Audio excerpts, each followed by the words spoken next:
Hi friends. അപ്പൊ ഇന്ന് നമ്മൾ ഡിസ്കസ് ചെയ്യാൻ വേണ്ടിയിട്ട് പോകുന്നത് HSA ഫിസിക്കൽ സയൻസിൽ ഫിസിക്സിൽ നിങ്ങൾക്ക് ചോദിക്കുന്ന മൊഡ്യൂൾ 2-ൽ ഫിസിക്സിൽ നിങ്ങൾക്ക് ചോദ്യങ്ങൾ വരുന്ന ഇലക്ട്രോസ്റ്റാറ്റിക്സ് എന്ന് പറയുന്ന പോർഷനിലെ ഇൻട്രൊഡക്ടറി പാർട്ടാണ് നമ്മൾ ഒന്ന് ഡിസ്കസ് ചെയ്യാൻ വേണ്ടി പോകുന്നത്. ഓക്കെ, അപ്പോ ഇലക്ട്രോസ്റ്റാറ്റിക്സ് എന്താണ് എന്ന് നമ്മൾ പരിശോധിക്കുമ്പോൾ നമുക്ക് മനസ്സിലാകും. സ്റ്റാറ്റിക്സ് എന്ന വേർഡിൽ തന്നെ അതിനുള്ള ഉത്തരമുണ്ട്. സ്റ്റാറ്റിക്സ് എന്ന് പറഞ്ഞാൽ എന്താണ്? ചാർജസ് അറ്റ് റെസ്റ്റ്, നിശ്ചലാവസ്ഥയിൽ ഇരിക്കുന്ന ചാർജുകൾ. അപ്പൊ നിശ്ചലാവസ്ഥയിൽ ഇരിക്കുന്ന ഒരു ചാർജിനെ പറ്റി പഠിക്കുന്നു എന്ന് നമ്മൾ പറയുമ്പോൾ നിശ്ചലാവസ്ഥയിൽ ഇരിക്കുന്ന ചാർജ് ഉണ്ടാക്കുന്ന എഫക്റ്റുകളെ പറ്റി കൂടി നമ്മൾ പഠിക്കേണ്ടതുണ്ട്. അപ്പോ റെസ്റ്റിൽ ഇരിക്കുന്ന ചാർജിനെയും അവ മൂലമുണ്ടാകുന്ന ഫീൽഡുകൾ, there fields and potential, electrostatic potential. Okay, അപ്പൊ നിശ്ചലാവസ്ഥയിൽ ഇരിക്കുന്ന ചാർജുകൾ, ഫീൽഡുകൾ എന്ന് പറഞ്ഞാൽ എന്താണ്? ഫോഴ്സ് ഫീൽഡുകളാണ് അല്ലെ, ബലമണ്ഡലങ്ങൾ. ഇലക്ട്രോസ്റ്റാറ്റിക് ഫോഴ്സ് എക്സെർട്ട് ചെയ്യാൻ കഴിയുന്ന ചില ഫീൽഡുകളെ, ബലമണ്ഡലങ്ങളെ ഉൽപ്പാദിപ്പിക്കും? നിശ്ചലാവസ്ഥയിൽ ഇരിക്കുന്ന ചാർജ് ഉൽപ്പാദിപ്പിക്കും. അതുപോലെ തന്നെ അവ എന്തിനും കാരണമാകും? സ്പേസിൽ, നമ്മൾ പറയുന്ന നമ്മുടെ ത്രിമാന സ്പേസിൽ ഒരു ചാർജ് ഇരിക്കുമ്പോൾ അവിടെ എന്തുണ്ടാകും? ഒരു പൊട്ടൻഷ്യൽ ഉണ്ടാകും. ഇതിനെപ്പറ്റി നമ്മൾ നടത്തുന്ന പഠനത്തെയാണ് നമ്മൾ ഇലക്ട്രോസ്റ്റാറ്റിക്സ് എന്ന് പറയുന്നത്. ഓക്കെ, അപ്പോ നമുക്കറിയാം, ഒരു വൈദ്യുത കാന്തിക മണ്ഡലത്തിൽ ഇരിക്കുമ്പോൾ, ഒരു ഇലക്ട്രോ മാഗ്നറ്റിക് ഫീൽഡിൽ ഇരിക്കുമ്പോൾ ഒരു വസ്തുവിന് മുകളിൽ ഏതെങ്കിലും തരത്തിലുള്ള ഫോഴ്സ് എക്സ്പീരിയൻസ് ചെയ്യപ്പെടുന്നുണ്ടെങ്കിൽ അങ്ങനെ ഫോഴ്സ് എക്സ്പീരിയൻസ് ചെയ്യാൻ അതിനെ പ്രാപ്തമാക്കുന്നതിന്റെ പ്രോപ്പർട്ടിയാണ് നമ്മൾ എന്തെന്ന് വിളിക്കുന്നത്? ചാർജ് എന്ന് വിളിക്കുന്നത്. Charge is the property of the matter that causes it to experience a force when placed in an electromagnetic field. Okay, അപ്പോ അങ്ങനെയുള്ള ചാർജ് എന്ന് പറയുന്ന പ്രോപ്പർട്ടി ഒരു ബോഡി രണ്ട് തരത്തിൽ കാണിക്കാറുണ്ട്. പോസിറ്റീവ് ചാർജും നെഗറ്റീവ് ചാർജും. നമ്മൾ പണ്ടോട്ടേ പഠിക്കുന്നതാണ്. ലൈക്ക് ചാർജുകൾ എന്ത് ചെയ്യും? റിപ്പൽ ചെയ്യും. അൺലൈക്ക് ചാർജസ് അട്രാക്ട് ചെയ്യും അല്ലെ. വ്യത്യസ്ത ചാർജുകൾ ആകർഷിക്കും, സമാന ചാർജുകൾ വികർഷിക്കും. ഇതാണ് ഇലക്ട്രോസ്റ്റാറ്റിക്സിന്റെ ഇൻട്രൊഡക്ടറി പാർട്ടായിട്ട് നമുക്ക് പറയാനുള്ളത്. അപ്പൊ നമ്മൾ സ്പാർട്ടൻസ് പ്രൊവൈഡ് ചെയ്യുന്ന ഒരു ഈ HSA പോലെ തന്നെ ജോബ് ബേസ്ഡ് ആയിട്ടുള്ള നിരവധി കോഴ്സുകൾ നമ്മുടെ സ്പാർട്ടൻസ് പ്രൊവൈഡ് ചെയ്യുന്നു. അപ്പൊ മുൻവർഷങ്ങളിൽ നടന്ന ഈ പറഞ്ഞ ജോബ് ബേസ്ഡ് ആയിട്ടുള്ള എക്സാംസിൽ സ്പാർട്ടൻസിൽ നിന്നുള്ള സ്റ്റുഡൻസ് അച്ചീവ് ചെയ്ത റിസൾട്ട് എന്താണ് എന്നുള്ളത് നിങ്ങൾക്ക് ഈ പോസ്റ്റുകളിൽ കാണാനായിട്ട് കഴിയും. അപ്പോൾ മിക്ക പരീക്ഷകളിലും സ്പാർട്ടൻസിന്റെ കുട്ടികൾ വളരെ മികച്ച രീതിയിലുള്ള വിജയം കരസ്ഥമാക്കിയിട്ടുണ്ട്. അപ്പൊ ഇങ്ങനെ വിജയം കരസ്ഥമാക്കി ഇതിലെ പല കുട്ടികളുടെയും ഇന്റർവ്യൂസ് നമ്മൾ നമ്മുടെ സ്പാർട്ടൻസിന്റെ യൂട്യൂബ് ചാനലിൽ പബ്ലിഷ് ചെയ്തിട്ടുണ്ട്. അപ്പോൾ സ്പാർട്ടൻസ് പ്രൊവൈഡ് ചെയ്യുന്ന കോഴ്സിന്റെ ക്വാളിറ്റി എന്താണെന്ന് അവരുടെ ഇന്റർവ്യൂകളിൽ നിന്ന് നിങ്ങൾക്ക് മനസ്സിലാക്കാൻ സാധിക്കും. അപ്പൊ നിങ്ങൾ ഇത്തരത്തിലുള്ള സ്പാർട്ടൻസിന്റെ ജോബ് ബേസ്ഡ് കോഴ്സുകളിൽ ജോയിൻ ചെയ്യാൻ താല്പര്യമുള്ള കുട്ടികളാണെന്നുണ്ടെങ്കിൽ നിങ്ങൾക്ക് ആ യൂട്യൂബ് ചാനലിലെ വീഡിയോസ് കണ്ട് നേരിട്ട് ബോധ്യപ്പെടാവുന്നതാണ്. അതിനുശേഷം സ്പാർട്ടൻസിന്റെ കോഴ്സുകളിൽ ജോയിൻ ചെയ്യാൻ ആഗ്രഹിക്കുന്നുണ്ടെങ്കിൽ നിങ്ങൾക്ക് ഈ തന്നിട്ടുള്ള 2 കോൺടാക്ട് നമ്പറുകളിൽ ഏതിൽ വേണമെങ്കിലും എന്ത് ചെയ്യാവുന്നതാണ്? വിളിച്ച് കോൺടാക്ട് ചെയ്ത് കോഴ്സുകളിൽ ജോയിൻ ചെയ്യാവുന്നതാണ്. ഓക്കെ, അപ്പൊ താല്പര്യമുള്ളവർ ഈ വീഡിയോസ് എല്ലാം കാണുക. അതിനുശേഷം നിങ്ങൾക്ക് കോഴ്സുകളിൽ ജോയിൻ ചെയ്യാൻ താല്പര്യമുണ്ടെങ്കിൽ ഈ നമ്പറിൽ കോൺടാക്ട് ചെയ്യാം. ഓക്കെ, അപ്പൊ നമുക്ക് ടോപ്പിക്കിലേക്ക് തിരിച്ചു വരാം. അപ്പൊ നമ്മൾ ഇലക്ട്രോസ്റ്റാറ്റിക്സിനെ പറ്റി പഠിക്കുമ്പോൾ നമ്മൾ പ്രധാനമായും നമ്മുടെ ഒബ്ജക്റ്റുകളെ 3 തിരിക്കാറുണ്ട്. ആ 3 ക്ലാസിഫിക്കേഷൻ: ഒന്ന് കണ്ടക്ടർ, അടുത്തത് സെമി കണ്ടക്ടർ, അടുത്തത് ഇൻസുലേറ്റേഴ്സ്. 3 തിരിക്കുന്നത്. ഇത് ഇലക്ട്രിക്കൽ കണ്ടക്ടിവിറ്റിയുടെ, വൈദ്യുതി എങ്ങനെ കടത്തിവിടുന്നു എന്നതിന്റെ അടിസ്ഥാനത്തിലാണ് ഈ 3 തരംതിരിവ് വരുന്നത്. അതിൽ കണ്ടക്ടേഴ്സ് എന്ന് പറഞ്ഞാൽ എന്താണ്? The objects which allow the passage of electricity. എങ്ങനെ ഈസിലി, വളരെ എളുപ്പത്തിൽ വൈദ്യുതിയെ കടന്നു പോകാൻ അനുവദിക്കുന്ന വസ്തുക്കളെയാണ് നമ്മൾ ചാലകങ്ങൾ എന്ന് വിളിക്കുന്നത്. എന്താണ് ചാലകം? വൈദ്യുതി എളുപ്പത്തിൽ കടത്തിവിടുന്ന വസ്തുക്കളാണ് ചാലകങ്ങൾ. എളുപ്പത്തിൽ കടത്തിവിടണം. വൈദ്യുതി കടത്തിവിടുന്ന എല്ലാ വസ്തുക്കളെയും നമ്മൾ ചാലകം എന്ന് വിളിക്കാറില്ല, എളുപ്പത്തിൽ കടത്തിവിടണം. ഇനി സെമി കണ്ടക്ടേഴ്സ് എന്ന് പറഞ്ഞാൽ എന്താണ്? The objects which allow the passage of electricity partially are known as semiconductors. അപ്പൊ അത്ര എളുപ്പത്തിലൊന്നും കടത്തിവിടില്ല, ഭാഗികമായി മാത്രമേ, ഭാഗികമായി വൈദ്യുതി കടത്തിവിടുന്ന വസ്തുക്കളാണ് ചാലകങ്ങളല്ല, അർദ്ധചാലകങ്ങൾ. നമ്മൾ ഹെഡിങ്ങിൽ കറക്റ്റായിട്ട് എഴുതിയിട്ടുണ്ട്. ഓക്കെ, ഇവിടെ അർദ്ധചാലകങ്ങൾ എഴുതിയിട്ടുണ്ട്. ഇത് നോട്ട് വരുമ്പോൾ ഞാൻ കറക്റ്റ് ചെയ്യാം. അർദ്ധചാലകങ്ങൾ. അപ്പൊ വൈദ്യുതി ഭാഗികമായി കടത്തിവിടുന്ന വസ്തുക്കളാണ് അർദ്ധചാലകങ്ങൾ. ഇൻസുലേറ്റർ എന്ന് വെച്ചാലോ കടത്തിവിടില്ല. It do not allow the passage of electricity. അപ്പൊ ചാലകങ്ങളുടെ ഉദാഹരണങ്ങൾ എന്താണ്? സിൽവർ, കോപ്പർ, അലൂമിനിയം, ഇതൊക്കെ എന്താണ്? ചാലകങ്ങളുടെ ഉദാഹരണമാണ്. ഒരുവിധം എല്ലാ മെറ്റൽസും, ലോഹങ്ങളും എന്തായിരിക്കും? ചാലകങ്ങളായിരിക്കും.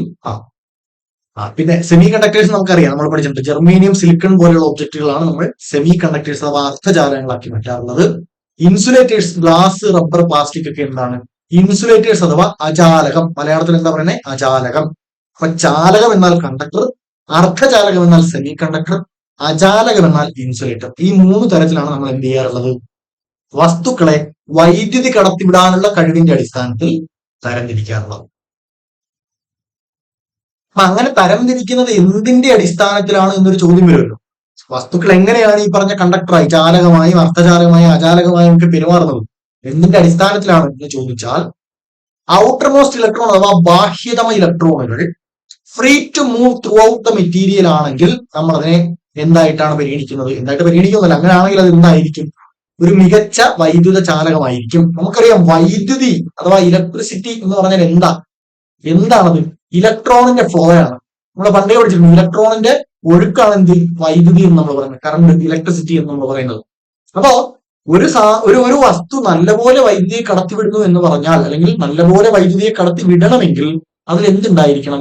ഫ്രീ ഇലക്ട്രോണുകൾ ഉണ്ടായിരിക്കണം. ഫ്രീ ഇലക്ട്രോൺ മീൻസ് എന്ത് ചെയ്യണം? ഫ്രീ ആയിട്ട് അവയ്ക്ക് എന്ത് ചെയ്യാൻ പറ്റണം? മൂവ് ചെയ്യാൻ പറ്റണം.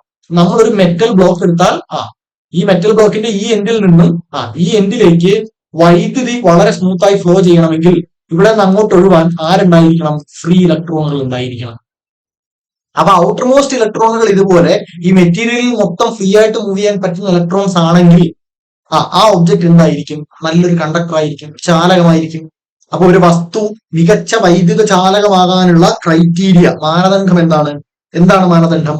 അതിനുള്ളിൽ ഫ്രീ ഇലക്ട്രോണുകൾ, സ്വതന്ത്ര ഇലക്ട്രോണുകൾ വളരെ സ്വതന്ത്രമായി ചലിക്കാൻ കഴിയുന്ന വിധത്തിൽ എന്ത് ചെയ്യണം? അടുക്കപ്പെട്ടിരിക്കണം, വിന്യസിക്കപ്പെട്ടിരിക്കണം. അങ്ങനെയാണെങ്കിൽ അതൊരു മികച്ച വൈദ്യുത ചാലകമായിരിക്കും. ഇതിന്റെ നേരെ ഓപ്പോസിറ്റ് ആണ് ആര്? ഇൻസുലേറ്റർ അഥവാ അചാലകം. ബാഹ്യതമ ഇലക്ട്രോണുകൾ എന്താണ്? Tightly bound to the nucleus. അവയ്ക്ക് എന്ത് ചെയ്യാൻ പറ്റില്ല? ഈ ഫ്രീ ഇലക്ട്രോണുകളെ പോലെ അങ്ങനെ അത്ര പെട്ടെന്ന് മൂവ് ചെയ്യാൻ പറ്റില്ല. അത് ന്യൂക്ലിയസ് അഥവാ അണുകേന്ദ്രത്തിൽ വളരെ ശക്തമായി അഥവാ ബലമായി ബന്ധിക്കപ്പെട്ടിരിക്കുന്നു. അതുകൊണ്ട് തന്നെ they are not free to move. അവയ്ക്ക് എന്ത് ചെയ്യാൻ പറ്റില്ല? സ്വതന്ത്രമായി ചലിക്കാൻ പറ്റില്ല. അതുകൊണ്ട് തന്നെ അവ എന്തായിരിക്കും? ഇൻസുലേറ്റേഴ്സ് ആയിരിക്കും. അപ്പൊ സെമി കണ്ടക്ടേഴ്സോ? സെമി കണ്ടക്ടർ നമ്മൾ പറഞ്ഞു ഭാഗികമായാണ് കടത്തിവിടുന്നത്. അതായത് നന്നായി കടത്തിവിടുക എന്ന് ചോദിച്ചാൽ അത്ര മികച്ച രീതിയിൽ ചാലകത്തിനെ പോലെ കടത്തിവിടില്ല. എന്നാൽ കടത്തിവിടില്ലേ എന്ന് ചോദിച്ചാൽ ഇൻസുലേറ്റേഴ്സിനെ പോലെ കടത്തി വിടാതിരിക്കുകയുമില്ല, കുറച്ചൊക്കെ കടത്തിവിടും. അതാണ് ഭാഗികമായി, പാർഷ്യലി അല്ലെ. അപ്പൊ എന്തായിരിക്കും അതിലെ ഇലക്ട്രോണുകളുടെ അവസ്ഥ? കണ്ടക്ടേഴ്സിലെ ഇലക്ട്രോണിന്റെ അത്ര അങ്ങോട്ട് ഫ്രീയും അല്ല, എന്നാൽ ഇൻസുലേറ്റേഴ്സിന്റെ അത്ര അങ്ങോട്ട് ടൈറ്റ്ലി ബൗണ്ടും അല്ല. പിന്നെ എന്താണ്? മൊബിലിറ്റി ഓഫ് ദ ഇലക്ട്രോൺസ് എന്താണ്? മോഡറേറ്റ് ആണ്. Have moderate mobility of electrons. ഇതിന്റെ രണ്ടിന്റെ ഇടയിൽ നിൽക്കുന്ന തരക്കേടില്ലാത്ത മൊബിലിറ്റി, ചലനാത്മകതയാണ് ആർക്കുള്ളത്? ഇലക്ട്രോണുകൾക്കുള്ളത്. അപ്പൊ ചാലകങ്ങളുടെ അത്ര മികച്ച ഇലക്ട്രോൺ ചലനവും ഇല്ല, എന്നാൽ അചാലകങ്ങളുടെ അത്ര തീരെ ഇലക്ട്രോൺ ചലനം ഇല്ല എന്ന അവസ്ഥയുമില്ല. ഇതിന്റെ രണ്ടിന്റെയും ഇടയിൽ നിൽക്കുന്ന മോഡറേറ്റ് ഇലക്ട്രോൺ ചലനാത്മകതയാണ് ആർക്കുള്ളത്? സെമി കണ്ടക്ടർ അഥവാ അർദ്ധചാലകങ്ങൾക്കുള്ളത്. അപ്പോ മൊബിലിറ്റി ഓഫ് ഇലക്ട്രോൺസ് എന്താണ്? Greater than insulators but less than conductors. അചാലകങ്ങളെക്കാൾ മികച്ച എന്നാൽ ചാലകങ്ങളെക്കാൾ കുറഞ്ഞ ഇലക്ട്രോൺ ചലനമാണ് ആരിലുള്ളത്? അർദ്ധചാലകങ്ങളിലുള്ളത്. അപ്പോ ഒരു വസ്തു മികച്ച വൈദ്യുത ചാലകമാകണമെങ്കിൽ അതിൽ ഇലക്ട്രോണുകൾക്ക് സ്വതന്ത്രമായി ചലിക്കാൻ കഴിയണം. അചാലകമാണെന്ന് പറഞ്ഞാൽ അതിന്റെ അർത്ഥം അണുകേന്ദ്രവുമായി വളരെ ബലമായി അത് ഇലക്ട്രോണുകൾ ബന്ധിക്കപ്പെട്ടിരിക്കുന്നു. അതിനാൽ തന്നെ ഇലക്ട്രോണുകൾക്ക് എന്ത് ചെയ്യാൻ പറ്റില്ല? അങ്ങനെ സ്വതന്ത്രമായി ചലിക്കാൻ പറ്റില്ല. അർദ്ധചാലകം അഥവാ സെമി കണ്ടക്ടേഴ്സിൽ എന്താ സംഭവിക്കുന്നത്? അചാലകങ്ങളെക്കാൾ മികച്ച എന്നാൽ ചാലകത്തെക്കാൾ കുറഞ്ഞ ഇലക്ട്രോൺ ചലനമാണ് അർദ്ധചാലകങ്ങളിലുള്ളത്. ഓക്കെ, അപ്പോ നമ്മളിവിടെ എല്ലാം ഉപയോഗിച്ചുകൊണ്ടിരിക്കുന്ന ഒരു വാക്ക് ചാർജ് എന്നതാണ്. നമുക്കറിയാം, എല്ലാ ഒബ്ജക്റ്റിനും ഒരു അണു കേന്ദ്രമുണ്ട്, അതിനകത്ത് പ്രോട്ടോണും ന്യൂട്രോണും ഉണ്ട്. അതിനെ ചുറ്റി ഷെല്ലുകളിൽ ആരുണ്ടെന്നാണ് നമ്മൾ പഠിച്ചിട്ടുള്ളത്? ഇലക്ട്രോണുകൾ ഉണ്ട് എന്നാണ് നമ്മൾ പഠിച്ചിട്ടുള്ളത്. അപ്പൊ ഈ ഷെല്ലുകളിലുള്ള ഇലക്ട്രോണുകൾക്കെല്ലാം എന്താണ്? നെഗറ്റീവ് ചാർജ് ആണ്. ഈ ന്യൂക്ലിയസിലുള്ള പ്രോട്ടോണിന് എന്താണ്? പോസിറ്റീവ് ചാർജ് ആണ്. ഈ പോസിറ്റീവും നെഗറ്റീവും ചാർജുകളാണ് ഒരു ഒബ്ജക്റ്റിനും എന്ത് കൊടുക്കുന്നത്? ഏതെങ്കിലും തരത്തിലുള്ള ചാർജ് ഒരു ഒബ്ജക്റ്റിൽ നിലനിൽക്കുന്നുണ്ടെങ്കിൽ ആ ചാർജ് അതിന് എവിടെ നിന്ന് കിട്ടുന്നതാണ്? ഈ പ്രോട്ടോണുകളും ഇലക്ട്രോണുകളും വഴി കിട്ടുന്നതാണ്, അല്ലെ? അപ്പൊ അങ്ങനെയുള്ള ചാർജിനെ, അല്ലെങ്കിൽ ഒരു ഒബ്ജക്റ്റിന് മൊത്തത്തിൽ ചാർജ് ഉണ്ടെന്ന് വിചാരിക്കുക. അപ്പൊ ആ ഒബ്ജക്റ്റിന്റെ ടോട്ടൽ ചാർജ് നമ്മൾ അളന്നിട്ട് നമ്മൾ അതിനൊരു പോയിന്റ് ചാർജ് ആണ് എന്ന് പറയുന്നത് എപ്പോഴാണ്? നമ്മളതേ ഇവിടെ ഒരു ബാൾ എടുത്തു, ഇവിടെയും ഒരു ബാൾ എടുത്തു. ബാൾ എന്ന് പറയുന്നത് അവിടെ ക്രിക്കറ്റ് ബാൾ അല്ല. നിങ്ങളൊരു സ്പിയർ അസ്യൂം ചെയ്യുക. ഇവിടെ ഒരു ചാർജ് സ്പിയർ, ഒരു ചാർജ് ഉള്ള സ്പിയർ ഉണ്ട്, ഇവിടെ ഒരു ചാർജ് ഉള്ള സ്പിയർ ഉണ്ടെന്ന് നോക്കുക. പക്ഷേ ഇതിന്റെ ഇടയിലെ ദൂരം വെച്ച് നോക്കുമ്പോൾ ഇത് വളരെ ചെറുതാണ് ഈ ബോഡിയുടെ സൈസ് എന്ന് വിചാരിക്കുക. അങ്ങനെയാണെങ്കിൽ നമ്മൾ അതിനെ എന്തെന്ന് വിളിക്കും? പോയിന്റ് ചാർജ് എന്ന് വിളിക്കും. If the size of charged bodies are very small compared to the distance between them, we treat them as point charge. അവിടെ നമ്മൾ ഇതിനെ ഒരു സ്പിയർ ആയിട്ടുള്ള ചെറിയൊരു പോയിന്റ് ആയിട്ട് എടുക്കത്തുള്ളൂ. ഇല്ലെങ്കിലുള്ള കുഴപ്പം എന്തെന്നറിയോ? ഈ ഡിസ്റ്റൻസുമായിട്ട് കമ്പയറബിൾ ആണ് ഈ ബോഡിയുടെ സൈസ് എന്ന് വെക്കുക. അതായത് ഇതുപോലാണെന്ന് വിചാരിക്കുക. നമുക്ക് ഈ രണ്ട് ചാർജിന്റെ ഇടയിലുള്ള ഡിസ്റ്റൻസ് ഏതെന്ന് വെച്ചാൽ നമ്മൾ ഈ ചാർജിന്റെ സെന്റർ ആയിട്ട് എടുക്കുന്ന ഏതാണ്? ഈ സ്പിയറിന്റെയും കൂടി സെന്റർ ആണ്.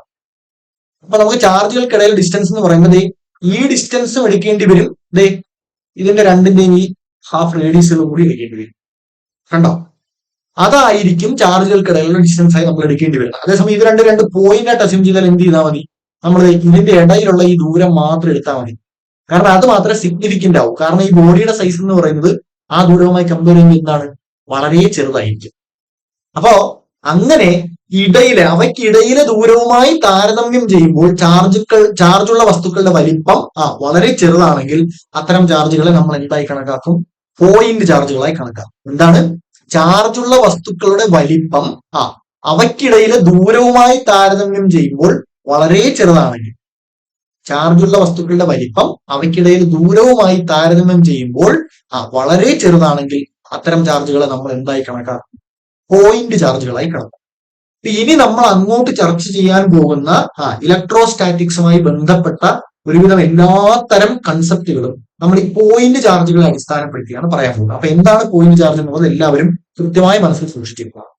ദൂരവുമായി താരതമ്യം ചെയ്യുമ്പോൾ വളരെ ചെറിയ വലിപ്പമാണ് വസ്തുക്കൾക്ക്, ചാർജുള്ള വസ്തുക്കൾക്കുള്ളതെങ്കിൽ അവ എന്തായിരിക്കും? പോയിന്റ് ചാർജ് ആയിരിക്കും. നമ്മൾ എന്തൊക്കെയാണ് ഇന്നത്തെ ക്ലാസ്സിൽ പറഞ്ഞത്? ആദ്യം നമ്മൾ ഇലക്ട്രോസ്റ്റാറ്റിക്സിന്റെ ആമുഖം, ഇൻട്രൊഡക്ഷൻ പറഞ്ഞു. എന്താണ് ഇലക്ട്രോസ്റ്റാറ്റിക്സിൽ നമ്മൾ ചെയ്യുന്നത്? നിശ്ചലാവസ്ഥയിൽ ഇരിക്കുന്ന ചാർജുകളും അവ സൃഷ്ടിക്കുന്ന ബലമണ്ഡലങ്ങളും പൊട്ടൻഷ്യലും, ഇത് മൂന്നിനെയും പറ്റിയുള്ള പഠനമാണ് അടിസ്ഥാനപരമായി നമ്മൾ എന്തിൽ ചെയ്യുന്നത്? ഇലക്ട്രോസ്റ്റാറ്റിക്സിൽ ചെയ്യുന്നത്. ഇനി എന്താണ് ചാർജ്? ചാർജിനെ പറ്റിയുള്ള പഠനമാണ് എന്ന് പറഞ്ഞു. എന്താണ് ചാർജ്? എന്താണ് ചാർജ് എന്ന് ചോദിച്ചാൽ ഒരു ഇലക്ട്രോമാഗ്നറ്റിക് ഫീൽഡ്, എന്താണ്? ഒരു വൈദ്യുത കാന്തിക മണ്ഡലത്തിൽ ഇരിക്കുമ്പോൾ ഒരു വസ്തുവിന് മേൽ ബലം അനുഭവപ്പെടുന്നു എന്ന് വിചാരിക്കുക. എങ്കിൽ ഉറപ്പിച്ചുകൊള്ളുക, ആ വസ്തുവിന് എന്ത് പ്രോപ്പർട്ടി ഉണ്ട്? ചാർജ് എന്ന പ്രോപ്പർട്ടി ഉണ്ട്, ചാർജ് എന്ന സവിശേഷതയുണ്ട്. ചാർജ് എന്ന സവിശേഷത ഇല്ലാത്ത ഒരു വസ്തുവിനെയും നിങ്ങൾ ഒരു വൈദ്യുത കാന്തിക മണ്ഡലത്തിൽ വെച്ചാൽ അതിന് മുകളിൽ എന്തുണ്ടാവില്ല? ഒരു ബലം ഉണ്ടാവില്ല. അപ്പൊ വൈദ്യുത കാന്തിക മണ്ഡലത്തിൽ ഇരിക്കുമ്പോൾ ഒരു വസ്തുവിൽ ബലം അനുഭവപ്പെടുന്നു എന്ന് വെച്ചാൽ അതിനർത്ഥം എന്താണ്? ആ വസ്തുവിന് എന്ത് സവിശേഷതയുണ്ട്? ചാർജ് എന്ന സവിശേഷതയുണ്ട് എന്നാണ് എന്റെ അർത്ഥം. ഈ ചാർജുകൾ രണ്ട് തരത്തിലാണുള്ളത്. എന്തൊക്കെയാണ്? പോസിറ്റീവ് ചാർജും നെഗറ്റീവ് ചാർജും. അപ്പോ ഒരു പോസിറ്റീവുമാണ് അടുത്ത് വരുന്നതെങ്കിൽ അവ എന്ത് ചെയ്യും? വികർഷിക്കും. സമാന ചാർജുകൾ എന്ത് ചെയ്യും? വികർഷിക്കും, തള്ളിക്കളയും, റിപ്പൽ ചെയ്യും. അൺലൈക്ക് ചാർജസ്, വ്യത്യസ്ത ചാർജുകൾ എന്ത് ചെയ്യും? പരസ്പരം ആകർഷിക്കും. ഇനി വൈദ്യുതി കടത്തിവിടുന്നതിന്റെ അടിസ്ഥാനത്തിൽ വസ്തുക്കളെ നമുക്ക് ചാലകം, അർദ്ധചാലകം, അചാലകം എന്നിങ്ങനെ മൂന്നായി തിരിക്കാം. ചാലകം മികച്ച രീതിയിൽ എളുപ്പത്തിൽ വൈദ്യുതി കടത്തിവിടും. അർദ്ധചാലകം ഭാഗികമായി കടത്തിവിടും. അചാലകം കടത്തിവിടുകയേയില്ല. അതിന്റെ ഉദാഹരണങ്ങൾ നമ്മൾ പറഞ്ഞു അല്ലെ? ഇനി എന്തുകൊണ്ടാണ് വസ്തുക്കൾ ഇങ്ങനെ പലതരത്തിൽ തരംതിരിക്കപ്പെടുന്നത് എന്ന് ചോദിച്ചാൽ, ബാഹ്യതമ ഇലക്ട്രോണുകൾക്ക് സ്വതന്ത്രമായി ചലിക്കാനുള്ള കഴിവുണ്ടെങ്കിൽ അത് ചാലകമാവും. അതിന് അണുകേന്ദ്രവുമായി വളരെ ബലമായി ബന്ധിക്കപ്പെട്ടിരിക്കുകയാണെങ്കിൽ ഇലക്ട്രോണുകൾക്ക് സ്വതന്ത്രമായി ചലിക്കാൻ കഴിയില്ല. അവ എന്താവും?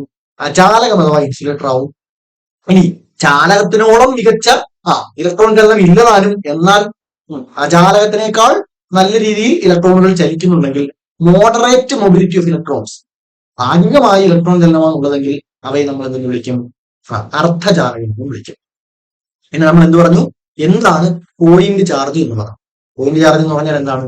അവയ്ക്കിടയിലെ വലിപ്പവുമായി താരതമ്യം ചെയ്യുമ്പോൾ ചാർജുള്ള വസ്തുവിന്റെ അവയ്ക്കിടയിൽ ദൂരവുമായി താരതമ്യം ചെയ്യുമ്പോൾ ചാർജുള്ള വസ്തുക്കളുടെ വലിപ്പം വളരെ ചെറുതാണെങ്കിൽ അത്തരം ചാർജുകളെ നമ്മൾ എന്തായി കണക്കാക്കും?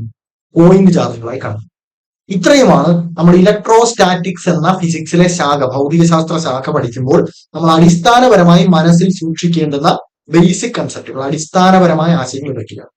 ഇതെല്ലാം കൃത്യമായി എല്ലാവരും വായിച്ച് മനസ്സിലാക്കിയിട്ട് അടുത്ത ക്ലാസ്സിൽ വരിക. അടുത്ത ക്ലാസ്സിൽ നമുക്ക് എന്ത് ചെയ്യാം? ബാക്കി ടോപ്പിക്സ് ഡിസ്കസ് ചെയ്യാം. Okay, by.